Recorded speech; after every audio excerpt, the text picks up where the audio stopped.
Good afternoon mga kalanglang. So dahil kayo ay isang health worker at frontliner, walang bagyo-bagyo sa atin at ito duty na naman si kalanglang nyo.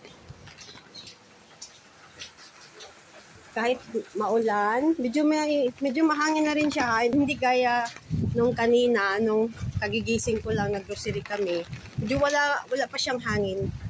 Ulan lang. But as of now, at 1:45 na, mag-2 PM na, so medyo may hangin na po siya.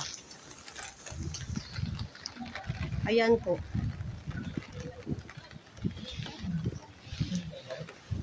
Yan.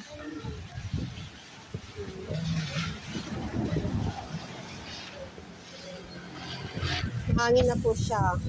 Hindi gaya kanina. Oh my God!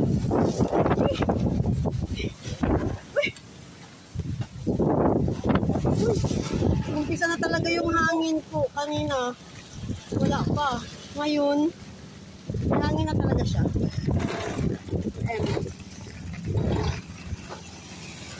So, magpapahatid ko muna ako sa aspan.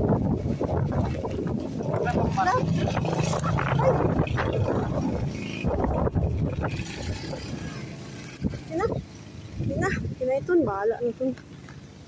Mabasa. Maangin na po talaga dito.